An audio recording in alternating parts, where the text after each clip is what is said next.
À toutes et à tous, merci d'être là pour ce dernier webinaire de l'année 2025. Webinaire une heure, une question. L'objectif, c'est de présenter avec vous des signes d'alerte dans le développement de l'enfant de 0 à 3 ans.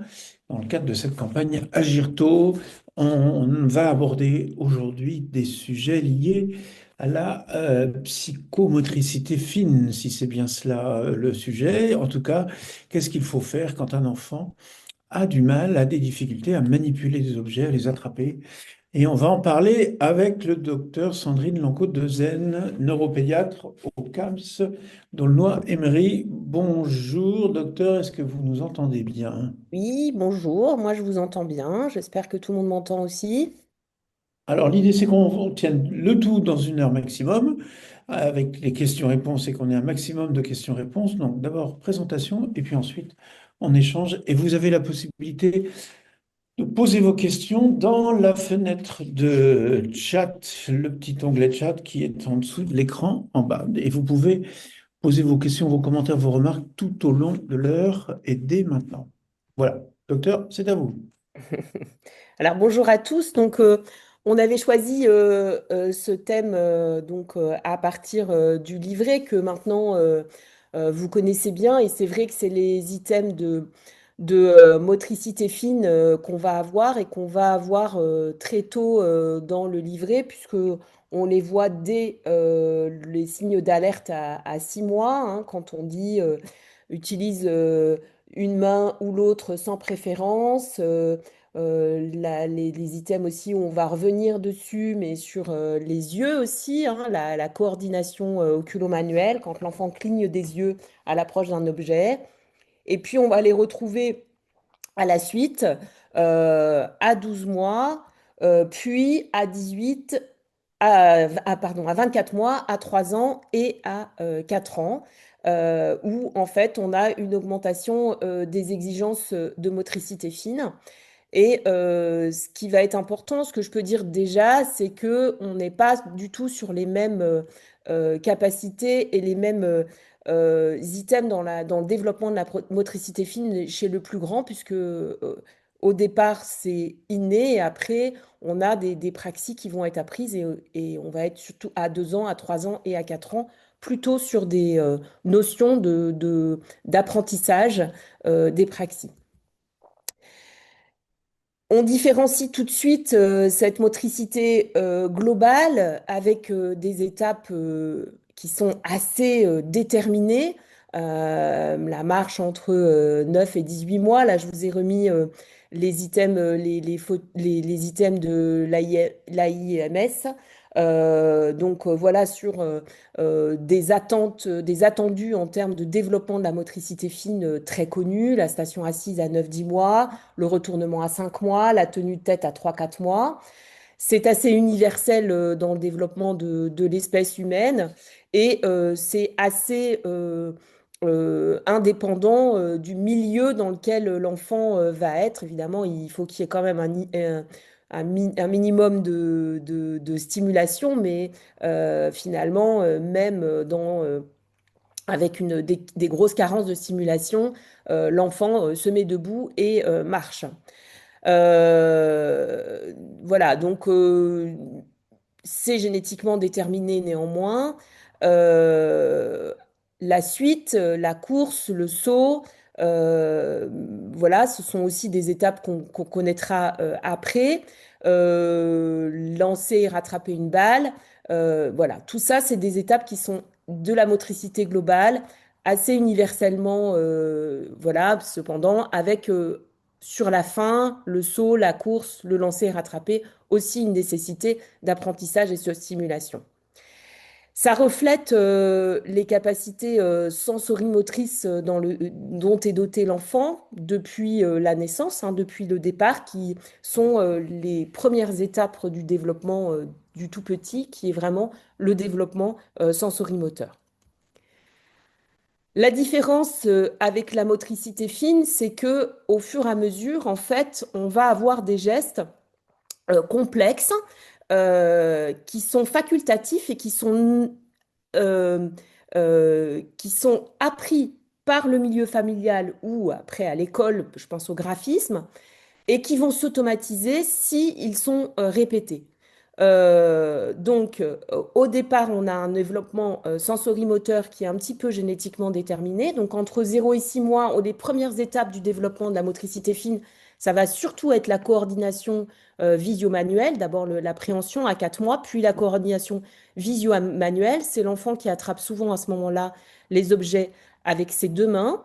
Qui va se développer entre 6 et 12 mois avec la possibilité de pouvoir petit à petit dissocier. Une main va tenir, l'autre main va explorer. Donc on pourra faire deux actions différentes entre les deux mains. Et puis, entre 1 et 3 ans, les coordinations vont être de plus en plus fines entre les deux mains. On va pouvoir faire des actions de plus en plus fines pour arriver vers 3 à 6 ans avec une dominance manuelle qui va commencer à se préciser et une autre main qui reste active. On a toujours donc la main pour laquelle il y a une latéralisation et puis l'autre main qui vient en aide. Ces praxis, ces gestes plus complexes facultatifs qui sont enseignés, elles arrivent avec le temps, elles s'automatisent si elles sont exercées. Bon, comme par exemple, on peut donner les praxis de l'alimentation. Bon, en Europe, on va utiliser une fourchette. En Chine, ce sera des baguettes. Et pour autant, ces praxis, voilà, nous, on est bien embêtés quand on doit manger avec des baguettes, parce que c'est des praxis qu'on n'a jamais exercées, automatisées. Vous voyez bien qu'il y a un phénomène d'apprentissage, les deux servant à la même utilité, c'est-à-dire manger seul. Il y a nécessité, bien sûr, pour ces apprentissages des praxis, de bonnes fonctions au niveau du repère spatiaux et surtout de bonnes fonctions attentionnelles et exécutives. Alors, quelles questions on va se poser quand on a un enfant qui ne manipule pas bien des deux mains? Ben, ça va dépendre un petit peu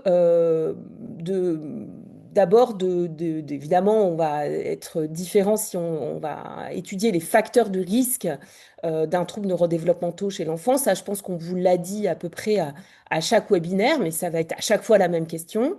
Donc, je vais y revenir rapidement, mais ça va dépendre aussi de quel âge a l'enfant. Et puis, bien sûr, toujours se poser cette question. euh, Est-ce qu'il y a une régression dans ces acquis? Puisque s'il y a une régression, là, on est dans des maladies neurodégénératives et il y a urgence à aller très vite vers une consultation neuropédiatrique. Les examens qu'on va faire, il y a deux gros examens cliniques, ça va être le neurologique et l'orthopédique, et puis un bilan visuel qui, quand on parle de difficultés de manipulation, va être obligatoire. Alors, dans le rapport de 2020, la Haute Autorité de Santé, vous le connaissez bien, a défini les facteurs de haut risque et de risque modéré euh, de troubles du neurodéveloppement. Donc, quand on a une suspicion, puisque l'enfant ne manipule pas d'un trouble du neurodéveloppement, on se dit tout de suite, est-ce qu'on est dans une population à risque ou pas, puisque le niveau de surveillance ne va pas être le même en fonction de la situation. C'est vrai qu'on peut se permettre parfois d'attendre un petit peu, on va y revenir en fonction de l'âge, en fonction de l'observation de l'enfant. Si on est dans une situation où il y a un risque de développement d'un trouble du neurodéveloppement, on va être beaucoup plus exigeant. Alors, quel âge? Donc, on a dit que, on va dire en gros, le moins de 2 ans et l'enfant beaucoup plus grand. Le moins de 2 ans, on est dans le développement encore sensorimoteur, on est dans la motricité, l'observation de la motricité globale. Donc, on va observer le tonus, et puis quand ils vont être un petit peu plus grands, le niveau de langage, et la vision, bien sûr. Et on se dira que de toute manière, il est impossible d'avoir une latéralité avant 18 mois. Si on a une main préférentielle avant 18 mois, il y a de très fortes chances que, en fait, ce soit une déficience de la main contrôlatérale qui ne fonctionne pas bien. Et ce n'est pas une préférence manuelle, mais bien une hypotonie de la main qui ne participe pas au geste. Chez le plus grand, on va plutôt être vers des troubles, peut-être des coordinations. Donc, on va se poser la question à chaque fois, est-ce que cette mauvaise manipulation est isolée ou est-ce qu'elle est associée? Est-ce qu'on est dans un retard des manipulations? Quid de l'attention, de la concentration de cet enfant, puisque les praxis nécessitent une mobilisation, je vous l'ai dit tout à l'heure, des fonctions exécutives. Donc, voilà, quel est bien sûr son niveau de langage, quelles sont ses capacités de raisonnement pour faire tous les diagnostics différentiels, notamment avec le trouble du développement intellectuel. Donc bien sûr, la première chose à faire, c'est l'observation générale de l'enfant. Quand ils sont petits, les bébés, on peut déjà observer déjà la symétrie de la posture, l'apparence, la tête tournée sur le côté. Ça peut même se voir dans les bras des parents. Et puis, bien sûr, on va aller regarder chez le petit s'il n'y a pas la déformation d'un membre, comment les parents le portent, quelle est son idée de son tonus. Rapidement, on va évaluer aussi la qualité de l'interaction de l'enfant et la qualité du contact oculaire. Ça va nous permettre déjà d'avoir une vue de ses capacités visuelles. Et puis les réponses qui vont être adaptées. Puis on va un petit peu voir un peu son interaction avec les parents aussi. Euh, on va observer bien sûr les mouvements spontanés. C'est toujours beaucoup plus facile d'observer l'enfant qui bouge dans la pièce ou l'enfant le plus petit allongé sur la table qui va bouger spontanément plutôt que de essayer de leur faire des choses parce que parfois ils n'ont pas du tout envie de participer, surtout quand ils sont petits. Donc quels sont les mouvements spontanés? On observe la symétrie à la marche, à la course, il y a un petit escalier. On peut mettre des objets à terre pour les regarder, pour évaluer la motricité globale, les regarder pousser, tirer, porter. Et puis les mettre aussi, leur proposer des boîtes, des encastrements, des cubes, enfin tout ce qui peut être autour de la manipulation pour essayer d'observer la qualité de cette manipulation, observer éventuellement des tremblements et ne pas se mettre le déshabiller tout de suite, mais vraiment pouvoir observer soit sur un tapis au sol, voilà, utiliser des sacs lestés, des modules, des ballons. Enfin, les ballons, c'est parfois un petit peu difficile en consultation, mais parce que parfois ils volent un peu dans la consultation, mais au moins des objets qu'ils vont pouvoir utiliser. On va alors pouvoir essayer d'examiner sur le plan neurologique. Et là, on va passer sur les items habituels du développement, de l'observation de l'examen neurologique de l'enfant. Donc, bien sûr, le tonus axial, mais aussi, bien sûr, le tonus périphérique, l'hypotonie, les hypertonies, rechercher une spasticité, une rigidité. Pensez aussi aux ceintures, hein, avec évidemment l'examen de la ceinture pelvienne quand ils sont debout, c'est facile. Sinon, on les met en position debout. Et puis la ceinture scapulaire avec le signe de la savonnette. Voilà. On observe à peut-être déshabillé, c'est plus facile parfois pour bien observer la symétrie. C'est vrai que quand ils ont des pantalons serrants, ça va, mais quand ils ont des pantalons un peu larges, c'est compliqué d'observer à la marche la symétrie, éventuellement un petit stépage qui pourrait être discret, la façon dont ils posent les pieds à plat. Faut pas hésiter quand on observe la marche. Bon, je vous l'ai dit, hein, sensibilité selon la coopération de l'enfant, mais il faut pas hésiter pour analyser la marche, de les fatiguer un peu et si c'est possible de les faire aller un peu dans le couloir et de les faire courir un peu dans le couloir avant d'observer la marche. Ça permet de sensibiliser les mouvements. Et puis, on essaye d'analyser aussi l'équilibre de l'enfant, vraiment essayer de bien penser à l'observation de la motricité globale avant d'aller dans les manipulations. On va chercher, bien sûr, toutes les manœuvres de recherche d'irritation pyramidale avec les réflexes ostéotendineux qui peuvent être trop vif, des trépulations épileptoïdes, hein, en faisant des flexions rapides du pied sur la jambe pour voir si on a une réaction qui peut évoquer un syndrome pyramidal et le réflexe cutané plantaire à partir du moment où l'enfant a acquis la marche, hein. Les deux points, ça va être vraiment dans l'examen neurologique d'essayer d'aller rechercher, plus l'enfant est jeune, plus c'est vrai, mais c'est vrai après pour l'enfant plus grand, mais des infirmités motrices cérébrales à minima, c'est le premier diagnostic qu'on va évoquer et sur lequel on va aller vraiment rechercher si on a une différence de manipulation entre la main droite et la main gauche. L'examen orthopédique, ça fait partie aussi de l'examen, puisque il faut qu'on aille voir un petit peu s'il n'y a pas de déformation et si la cause de la différence d'utilisation des deux mains peut pas être liée à un problème orthopédique, hein. Donc bien sûr l'alignement global, l'axe tête-tronc, bassin, membre.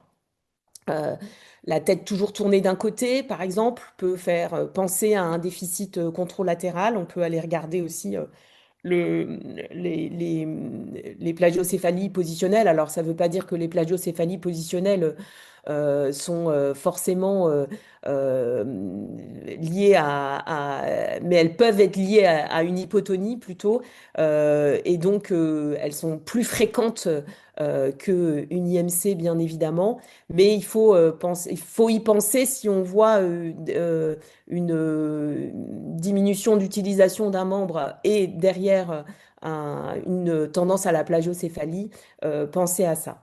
La colonne vertébrale, bien sûr, en observant la kyphose et les kyphoses qui peuvent être des signes d'hypotonie, notamment au niveau thoracique, le bassin, les membres inférieurs, les pieds. Enfin, vraiment, on fait tout l'examen, l'examen des ceintures, avec un examen des hanches.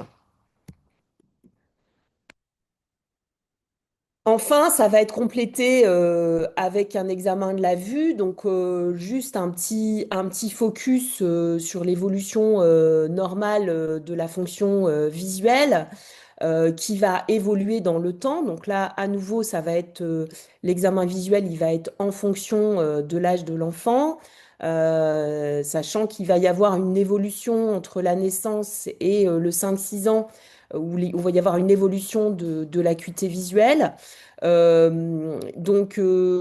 Surtout entre 0 et 1 an, où voilà, on passe à 1 mois, à 4 mois d'une acuité visuelle aux alentours de 1/30, mais pas 1/10, pardon, ou à la naissance, 1/30, pardon, où on voit à peu près un doigt à 30 centimètres. On va passer à 1/10 à 4 mois, pardon, où on a une mine de crayon à 30 centimètres. Les couleurs, elles vont apparaître à partir de 2 mois, la vision des couleurs. D'abord le rouge, puis après le vert entre 2 et 3 mois, puis le bleu et le jaune pour arriver à vers 6 mois, un spectre à peu près de couleurs équivalent à celui d'un adulte. Donc, vous voyez que la vision évolue dans le temps et donc c'est à 6 mois qu'on va avoir une vision binoculaire qui permet de voir dans l'espace, hein. Ça veut dire qu'on peut voir des deux yeux et on peut voir dans l'espace. On a une vision stéréoscopique et donc on a des convergences et des poursuites oculaires qui vont être normales à cet âge-là.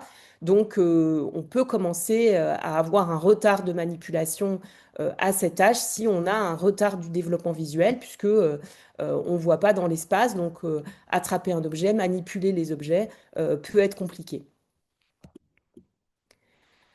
Donc, les signes d'appel qu'on va rechercher, bien sûr, c'est des signes d'appel visuels, hein, un examen de l'œil, les paupières, on regarde les globes oculaires, la cornée, voir si on a des leucorrhées, etc., qui peuvent être signes d'une pathologie de l'œil, cataracte congénitale, etc.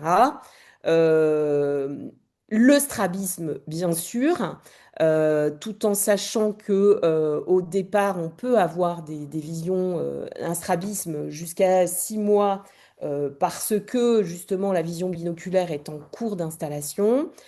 Cependant, tout strabisme constant avant 4 mois est pathologique. Donc, et après 4 mois, normalement, on ne doit plus avoir de strabisme, même intermittent. Donc voilà, le torticolis, bien sûr, le manque d'intérêt aux stimuli visuels, et puis les mouvements de errance du regard ou des enfants qui plissent les yeux trop souvent. Pour les plus grands, on pourrait rajouter aussi les lenteurs d'exécution, un enfant qui se rapproche énormément des livres, de la télévision pour regarder. Et on peut proposer en conclusion, en consultation, des tests d'occlusion alternée pour aller rechercher une amblyopie. Les signes d'alerte, hein, c'est vraiment l'enfant qui ne fixe pas à 1 mois, à 3 mois qui n'a pas de clignement menace réflexe, à 4 mois qui n'a pas de poursuite, à 6 mois, ben, vous voyez que les signes d'alerte de la vue vont regrouper le développement de la motricité fine puisqu'on dit qu'il n'y a pas de préhension d'un objet volontaire. Et puis, quand l'enfant se déplace, pensez aussi aux problèmes de vue et d'amblyopie. Si l'enfant chute souvent, se cogne facilement, notamment en passant une porte, ou bute souvent sur des obstacles qu'il ne verrait pas. Donc, si on a un enfant qui a un facteur de risque de TND selon la HAS, il est de toute manière recommandé un examen ophtalmologique systématique avec vraiment une réfraction sous cycloplégie pour rechercher vraiment un trouble, un trouble de la réfraction entre 3 et 12 mois, même sans signe d'appel. Donc voilà, toujours bien différencier les deux populations, la population à risque ou la population du tout venant, où on n'aura pas forcément les mêmes réflexes sur le plan des décisions médicales. Donc l'examen de la vue en consultation, on peut rechercher une amblyopie en faisant des tests d'occlusion alternée, puis en regardant en fait hein, le test de la toupie, c'est-à-dire que on occulte un œil et puis on propose des objets à droite et à gauche et on voit que l'enfant va se tourner pour aller rechercher l'objet plus vraiment quand voilà quand on le met de ce côté-là et l'enfant se tourne pour vraiment aller rechercher l'objet. Là, on peut suspecter une amblyopie, donc là, on peut faire des tests d'occlusion alternée pour voir un peu comment ça se passe. Évidemment, ça conduira vers l'ophtalmo, mais ça permet de faire peut-être un débrouillage sur la qualité de la vue. On peut aussi faire voir les visions dans l'espace. Donc ça, c'est possible à partir de l'âge un peu plus tard, en fait, à partir de l'âge de 9-15 mois, puisque il faut que l'enfant puisse montrer. Hein. Donc c'est des tests de langue hein, qui permettent de voir si l'enfant voit les reliefs à partir de la photo. Hein. C'est des photos de points. Je vous l'ai mis en photo. Vous voyez ces petits points où on voit l'éléphant l'étoile, la lune. Donc, vous voyez qu'il faut que l'enfant, la voiture, donc il faut que l'enfant soit en capacité. Donc, on peut les proposer à partir de 9 mois pour les plus grands, enfin pour les plus, je dirais, les plus à l'aise. Mais c'est entre 9 et 15 mois qu'ils ont vraiment une signification. Donc, quel diagnostic on peut évoquer? Ça dépend un petit peu, je vous l'ai dit, de l'âge de l'enfant. On peut évoquer un trouble neuromoteur type IMC avec une hémiparésie, on va dire, d'un côté, puisque si c'est une hémiplégie, ça a pu être mis en évidence plus tôt. Mais chez les plus petits, on peut mettre en évidence une hémiplégie, mais on a le premier diagnostic qui, lui, est un peu à tous les âges. On en récupère parfois un peu tardivement sur des signes plus frustres au niveau des manipulations chez les plus grands, des IMC à minima. Voilà. Le trouble de la vision dont j'ai parlé, et puis bien sûr tous les troubles neuromusculaires qui peuvent avoir des signes de dégradation. Hein. Sur certaines maladies neuromusculaires, on peut avoir de la dégradation de la motricité fine. Là, ça doit vraiment être un signe d'alerte. Je l'ai dit en préambule, régression égale tout de suite examen neuropédiatrique rapide. Les anomalies orthopédiques du membre supérieur, elles vont plutôt être vues chez l'enfant plus jeune, je dirais même avant 1 an, 2 ans. Ceux-là, on va généralement les mettre en évidence plus précocement. Par contre, les troubles des coordinations, on va les voir plutôt après. Et puis, on a tout un panel de panoplies génétiques, de pathologies génétiques, pardon, qui peuvent donner des retards de manipulation. Je pense notamment à tout ce qui est développement, anomalie développementale du cervelet, qui peuvent être, alors qui vont être tout au long de la frise développementale en fonction de la gravité, mais qui peuvent être dépistés plus tard où on aura une atteinte à la fois des manipulations et de la motricité fine, mais également de la motricité globale et qu'on va aller rechercher. Toute inquiétude va nécessiter de revoir l'enfant et je dirais qu'on sera toujours, comme je le disais tout à l'heure, plus inquiet si on a un enfant qui est à risque de TND selon la Haute Autorité de Santé. Si ce retard de manipulation, l'enfant à 3 4 ans, il est isolé avec un examen clinique strictement normal, parfois il peut être un peu légitime d'attendre un peu et de revoir cet enfant, mais en tout cas, il faudra le revoir. Alors, qu'est-ce qu'on peut proposer? Je dirais je voulais vous détailler deux choses, c'est enfin trois bilans qui peuvent être proposés quand on a un doute ou qu'on veut aller plus loin dans l'observation de ce trouble de la motricité fine. Il y a le bilan psychomoteur, le bilan d'ergothérapie et le bilan orthoptique. Alors, qu'est-ce qu'on attend du bilan psychomoteur? On attend d'abord une évaluation, bien sûr, de la motricité globale. Si ça a été parfois difficile à faire en consultation, ça peut nous aider. Le tonus au repos, en action, hypo, hyper, toujours. On va rechercher les coordinations dynamiques globales, l'équilibre à la fois aussi dans la statique, quand c'est possible, quand ils sont un peu plus grands, est-ce qu'ils tiennent sur un pied ou comment ils se tiennent en équilibre, les chutes, etc. Mais aussi dynamique.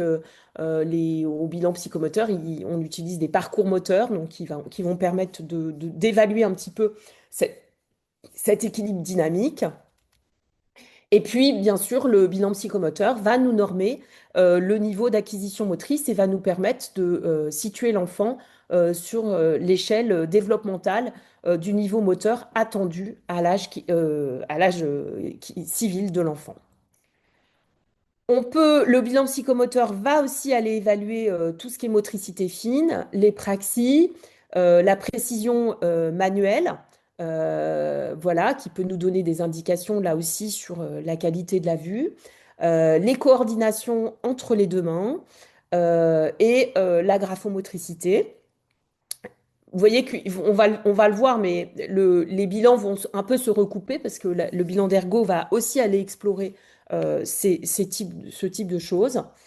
Et puis, entre les deux, l'imitation geste, le jet et la réception de mobiles, notamment de balles, qui va faire appel à la motricité globale et à la motricité fine.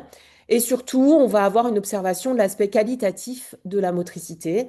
On aura l'aspect quantitatif, mais aussi qualitatif. Le bilan psychomoteur va aussi nous renseigner sur le niveau de connaissance, donc un peu sur le niveau cognitif de l'enfant, sur les connaissances du spatial, du schéma corporel. Euh, il va nous renseigner aussi sur la latéralité. Et bien sûr sur les aspects sensoriels et surtout sur leur intégration, euh, la réception des sensations et leur intégration dans le développement de l'enfant. Deux choses, hein, si on a plutôt une atteinte de la motricité globale, notamment du tonus, de l'équilibre, et aussi de mains qui fonctionnent en syncinésie, donc peu de dissociation entre les deux mains, Là, si on a ce type d'élément dans le bilan psychomoteur, il faut fortement suspecter plutôt une infirmité motrice cérébrale qui peut être. Donc là, il ne faut pas hésiter à retourner à l'examen neurologique et réexaminer l'enfant. Si on est plutôt dans des difficultés qui vont toucher l'imitation de gestes, les coordinations bimanuelles, oculomanuelles, voilà, la motricité fine, et qu'on est chez un enfant plutôt un peu plus grand de 3 4 ans, là, on va plutôt suspecter un trouble d'acquisition des coordinations. Le bilan d'ergothérapie, donc le deuxième bilan qu'on peut proposer à l'enfant, qu'est-ce qu'on va attendre de lui? Ben, on va attendre effectivement une observation des coordinations oculomanuelles, des gestes, de la dextérité des mains. Donc, vous voyez, ça recoupe un peu le bilan psychomoteur qu'on vient voir avant, mais en même temps, l'ergothérapeute va pouvoir observer aussi la posture et le tonus lors de la réalisation de ces gestes. Bien sûr, l'exploration visuelle et la qualité de l'exploration visuelle. On explore aussi toujours un petit peu le niveau cognitif en explorant les connaissances et les compétences plutôt d'ordre visio-spatial et visio-perceptive de l'enfant. Euh, Et puis, le niveau d'autonomie dans les actes de vie quotidienne. Et là, l'ergothérapeute va nous amener aussi des éléments sur l'impact que peut avoir les difficultés de manipulation dans la vie quotidienne de l'enfant, dans voilà, manger, s'habiller tout seul, boutonner sa chemise, etc. Et bien sûr, une évaluation du graphisme et du dessin, et finalement aussi de l'organisation du geste et la planification du geste. Et vous voyez que là, on va toucher peut-être aussi le domaine neuropsychologique des fonctions exécutives. Et ça, les ergothérapeutes peuvent approcher un petit peu ça. Je vous ai dit que tout à l'heure, le développement des praxis, c'était très sensible au développement des fonctions exécutives et de l'attention et de la concentration. Un bilan d'ergothérapie peut amener des éléments qui vont aller vers, voilà, est-ce qu'il faut aller creuser un petit peu à ce niveau-là? Est-ce qu'on est dans un trouble des développements des coordinations ou plutôt dans un trouble dysexécutif ou un peu les deux? Un bilan orthoptique, qu'est-ce qu'on attend? Alors là, c'est parfois un petit peu plus délicat parce qu'il faut vraiment une orthoptiste qui soit formée au bilan neurovisuel du petit. Le bilan orthoptique se fait toujours après un bilan visuel par un ophtalmologiste qui a éliminé une pathologie de l'œil ou un trouble de la réfraction. Parce que si c'est le port d'une correction optique, bon, il faut absolument qu'il y ait un passage d'abord chez l'ophtalmo. Euh, L'orthoptiste va pouvoir évaluer la stratégie du regard pour explorer une scène visuelle. Là, on regroupe aussi ce qu'on pouvait avoir dans le bilan ergothérapie. Et puis, il va pouvoir voir un petit peu la stratégie des mouvements lors des yeux et notamment observer les fameuses saccades et les fixations, hein. Les saccades, je le rappelle, c'est les petits sauts oculaires que fait rapidement la FOVEA pour passer d'une cible à l'autre pour explorer la scène visuelle, ce qui peut être par exemple la lecture. Je sélectionne des cibles, l'enfant sélectionne les cibles par le biais de ses fonctions exécutives et de son attention. Et puis, je vais les réaliser, elles vont être précises et calibrées. Voilà, dans un trouble du développement des coordinations, les saccades, elles vont être mal calibrées, il va y avoir des essais successifs qui s'amélioreront pas avec la répétition. On retrouve aussi dans le trouble du développement de l'attention des saccades qui sont erratiques, absolument sans correction et qui vont partir un petit peu partout. Les fixations, donc là, c'est l'œil qui se fixe sur la cible, qui permet un traitement cognitif de la cible. Euh, Elles doivent être d'une durée suffisante pour permettre ce traitement de la cible. Et donc voilà, donc ça, c'est des éléments qui sont importants. L'orthoptiste va pouvoir évaluer aussi l'acuité visuelle de loin ou de près. Voilà, si par hasard le bilan ophtalmo n'a pas pu être réalisé avant, il peut être après. Le champ visuel, la vision des couleurs et des contrastes et la perception du relief par l'utilisation de la vision binoculaire. Donc voilà, donc en conclusion, sur un enfant qui présente des difficultés de manipulation, si on peut évoquer différents diagnostics, mais les trois gros diagnostics qu'on pourra évoquer, c'est l'infirmité motrice cérébrale et notamment les hémiplégies et les hémiparésies. Et y penser même longtemps dans l'âge de l'enfant, hein, vraiment prendre le temps de faire cet examen neurologique qui est indispensable, les troubles visuels et les troubles des coordinations. Et comme je vous l'ai expliqué, les diagnostics vont différer en fonction de l'âge. Il y a deux points, hein, c'est que, il n'y a pas de latéralité avant l'âge de 18 mois. Donc je le redis, ça c'est vraiment un point sur lequel, voilà, il faut jamais, il n'y a pas de, c'est pas une latéralité, c'est une héminégligence et que si on a un doute, toujours la même chose, revoir l'enfant. Alors, je voulais vous illustrer ce propos par une petite vidéo d'une petite fille qui a été évaluée. Donc, c'est une petite fille qui, vous allez faire le diagnostic assez vite, et qui a été évaluée au niveau de ses manipulations par un bilan que font les ergothérapeutes qui s'appelle l'AHA. Donc, l'évaluation de l'utilisation. Voilà. Et donc, je voulais vous la montrer. La première vidéo, elle a 22 mois. La deuxième vidéo, elle en a 34, je crois. J'ai un petit doute, mais je crois que c'est ça. Et on va le voir parce que c'est noté sur la vidéo. Et elle a eu de l'ergothérapie en rééducation pendant un an durant entre ces deux vidéos. Et donc on la retrouve dans ces deux passations et vous allez voir un petit peu ce que ça donne. Alors, je passe. Hop. Donc vous n'avez pas le son, mais je vais pouvoir vous commenter. Tac. Excusez-moi, c'est là.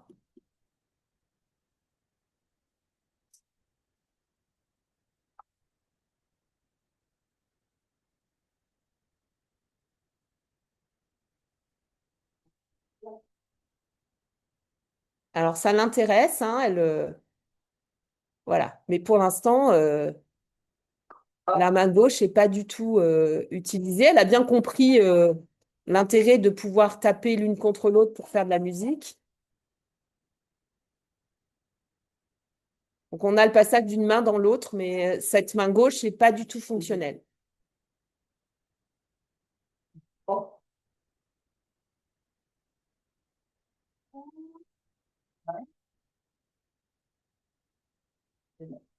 Alors, oui.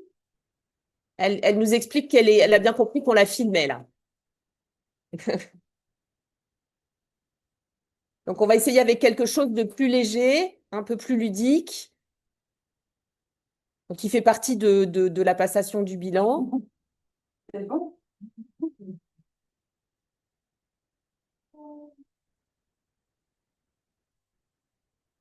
Mais on voit bien que la main gauche, elle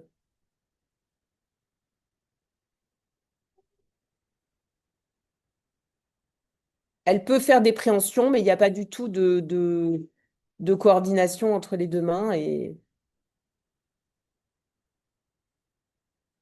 Bon, bah, allons-y. Alors, on commence par ça. et donc, elle a 34 mois. De la musique. On commence de la musique. Bon, Donc, elle commence par trouver une autre solution pour faire de la musique. Mais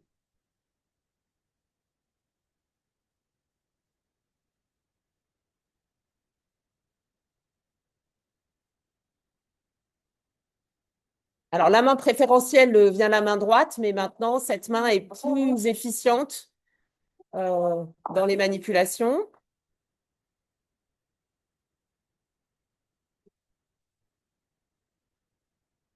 Et avec les petites timbales qui sont plus légères,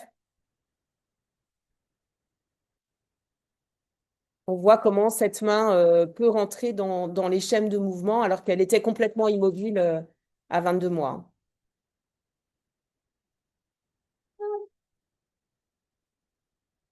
Voilà. Je vous remercie de votre attention. Je pense qu'on pourrait passer aux questions. Merci beaucoup, Sandrine. On va regarder. Alors, moi, il n'y a pas de questions dans le forum de discussion. Alors, plutôt que d'utiliser le chat, on vous invite plutôt à utiliser l'onglet qui s'appelle Q et R, qui est en bas juste à côté. Posez vos questions dans ce chat-là si vous le souhaitez. J'avais peut-être une petite question, vraiment par curiosité. C'était de savoir si un enfant présente quelques troubles de coordination, est-ce que ça veut dire, comme ça, quand il est tout petit, que ça présage des difficultés pour l'écriture demain, par exemple? Alors, oui, dans de la petite que j'ai montrée en vidéo, là, c'est ça? Par exemple, celle-là, Oui, ou oui, oui, bien bah, d'autres, oui, oui, oui, enfin, bien sûr des qu'il va enfants qui auraient des falloir. difficultés, Il va oui. falloir accompagner parce que, alors, il est bien évidemment elle sera droitière au niveau de l'écriture. Ça, c'est une évidence. Il y a 22 mois, on a une sous-utilisation. Bien évidemment, la graphomotricité, on va faire en sorte qu'elle soit à droite pour surtout, voilà, parce que c'est là qu'il y a le plus de potentiel. Donc, on va y travailler également au niveau de la rééducation. Mais il faudra que la main gauche puisse venir en appui, en aide pour tenir la feuille, etc. Donc, il faudra accompagner la graphomotricité, le développement de la graphomotricité, oui, évidemment.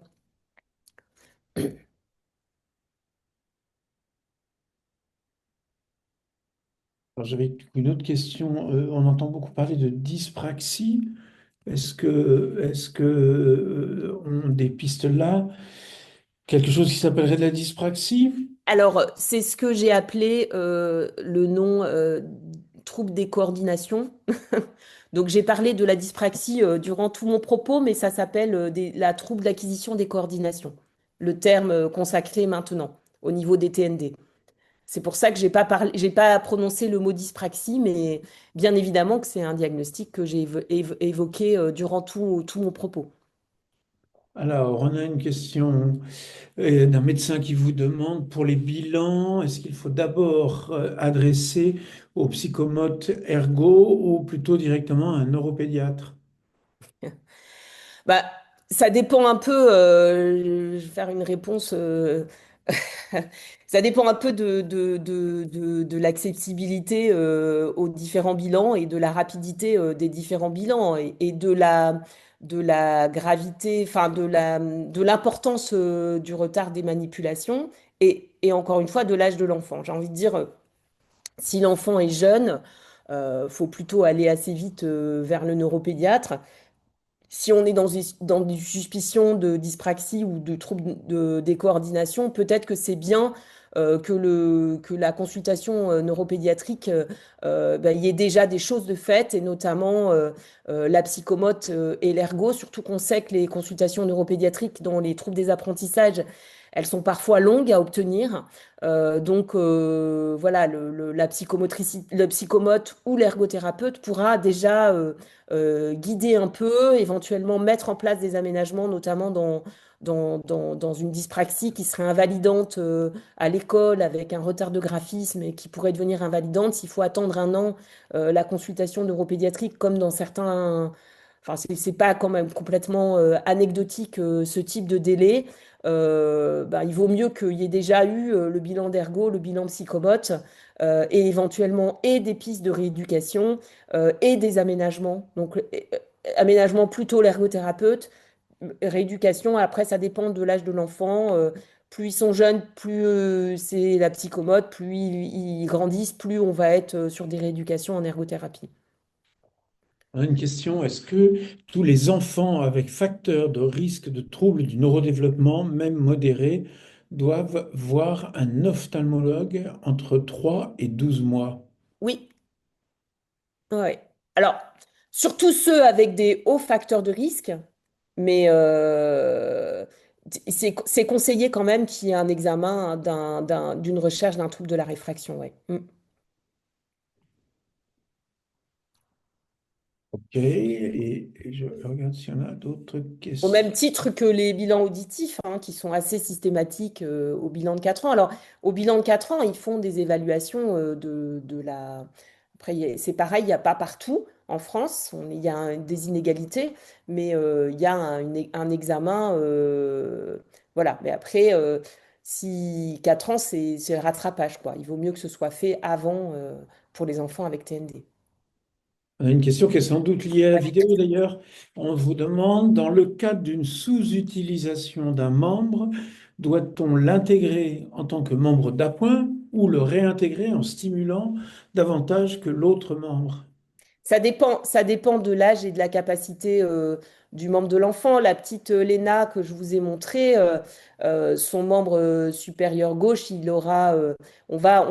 avez vu qu'à bout d'un an de rééducation, on arrive quand même à le faire réintégrer un certain nombre de mouvements. Et puis après, ben, il faut aller, donc plus ils sont jeunes, plus on va chercher à réintégrer les mouvements. Plus ils grandissent, plus on va être dans les aménagements. Et donc là, on va être dans des systèmes aussi. Donc il y a un moment où on va aller venir pallier en fait au mouvement manquant de ce membre. Et puis il y a tout un temps un peu entre les deux où on va à la fois stimuler ce membre défaillant et en même temps commencer à mettre des aménagements. Ok. Eh bien, pour le reste, on a essentiellement des remerciements dans cet onglet de questions-réponses. Donc, merci de ces précisions. Alors, une question qui vient d'arriver. Est-ce que l'IMC se voit sur l'imagerie? Alors, non, pas forcément. C'est-à-dire qu'on peut avoir des IMC à minima, notamment si elles sont très discrètes avec des imageries normales. Ça dépend un peu de la résolution de l'IRM. Ça dépend des conditions de passation de l'IRM aussi. Donc voilà, dans ce type de choses, il faut privilégier, surtout si l'enfant bouge un peu, des IRM sous anesthésie générale pour qu'il n'y ait vraiment pas de mouvement de l'enfant et que la qualité de l'image soit bonne. Mais on peut avoir des IRM normales avec des IMC. L'IMC est un diagnostic clinique. Merci. Est-ce qu'on a d'autres questions? Je ne crois pas. Eh bien, merci beaucoup. Je pense qu'on peut. Merci pour cette présentation. On va conclure. Du coup, on peut se retrouver le 6 février 2026 à Toulon pour la caravane des TND pour une journée dédiée à la question des troubles du neurodéveloppement avec un certain nombre d'experts le matin et puis des présentations de projets locaux l'après-midi et puis les 12 et 13 mars 2026 sur une journée de formation à Paris, en présentiel ou en visio. Merci beaucoup, Sandrine Lanco de Z, Merci à pour la vous. Merci présentation de votre aujourd'hui. écoute.